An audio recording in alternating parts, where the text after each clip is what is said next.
Caleb Tallman, TeamFYNSports. I'm joined by Towns County Lady Indians head coach Shea Taylor. Thanks for joining us this morning, Coach. No problem at all. Thanks for having me on. Absolutely. We just want to hear a little more about your team and your program. We know you're coming into your first year as the head coach for the program, coming up from the boys middle school program. So just tell us about how you decided to take over the girls program and some of that stuff coming into the season. Well, I've been coaching the middle school boys the last 6 years, and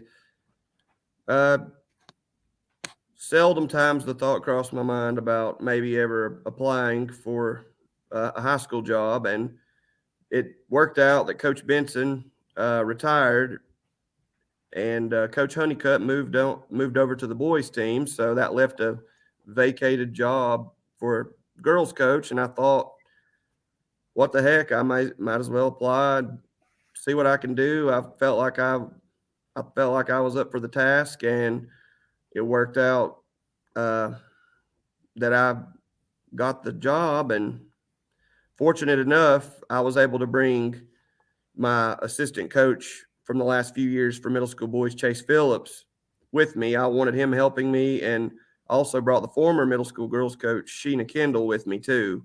So I feel like I was able to put a good staff together, and those were the two coaches I wanted to help me, and was able to get them in the program with me. And I'm grateful for them. Yeah, that's fantastic. We know it's ever important, especially now today day and age, and everyone knows who you are because you're the head coach. But being surrounded by a great staff just hopefully makes your job easier. Definitely, they make my job a lot easier. They're both very helpful. They both know the game of basketball. They're there to help, not just coach basketball though. We're there to support our kids and help them any way we can. Yeah, absolutely. Go ahead and take a moment here and tell us who are your key returners you have this year, and players that we expect to see in your starting lineup, and some of your key contributors for the Towns County Lady Indians this year. All right. Well, I have returning guards. I have one senior. Her name's Emily Vargas. Then I have two juniors, Tabitha Barnes and Sarah Shook. And then my other senior is a returning player, a post player, Peyton Calvert. After that, my other post player is going to be a sophomore, Laura Malden, and we're looking for contributions from another sophomore, Emma Lallemand, and freshman, Kaylee Beaver. So we're fairly young. We have a young team with just two seniors this year. My seniors are my leaders, though, and Peyton and Emily both do a great job of being true leaders, for the team. They lead by example. If they need to speak up, they will. But I'm glad to have those two girls leading the younger ones right now. Absolutely. And you talk about having some good senior leadership, but also as a whole being pretty young as a team, and obviously being your first year as the head coach of the program. What are some of y'all's team goals? What are y'all looking to accomplish this season? Well, team goal for me and my staff is, when it comes time to play in our conference schedule in the region, we want to be in the top four. And of course, if you can place in the top four, then you will qualify for the state playoffs. And some people probably feel like that's kind of a far-fetched goal, because I know they lost 5 or 6 girls last year. So, we're starting lineups changing totally. I think I have one returning starter from last year, but I still feel like if we do the things we can and execute, then I think we can place in the top four and maybe qualify for the state playoffs. Absolutely.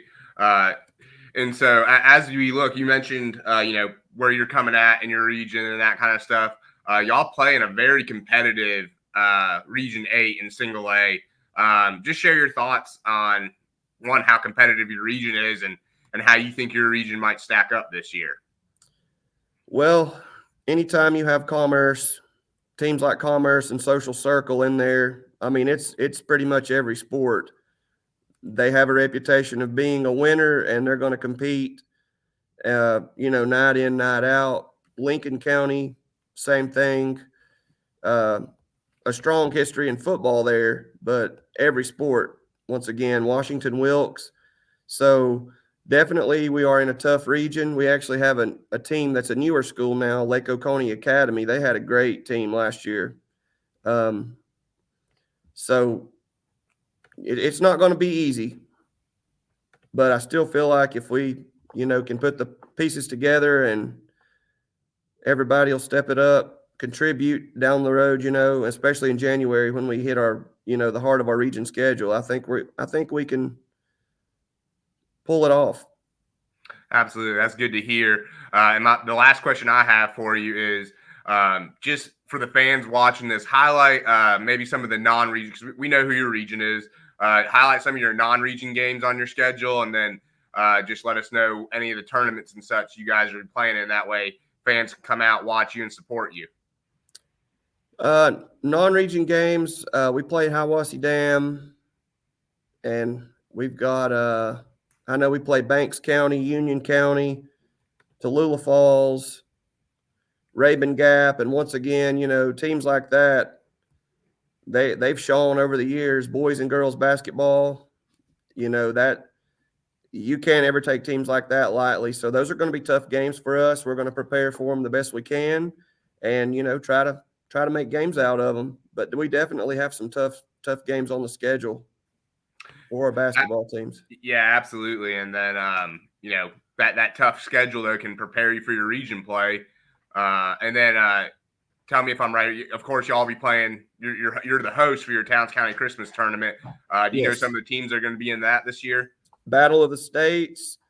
Pendleton, South Carolina will be coming. Rabun County, Murphy, North Carolina, Polk County, Tennessee. I think Strom Thurman High School out of South Carolina. So we've got some good basketball teams coming to play in Battle of the States.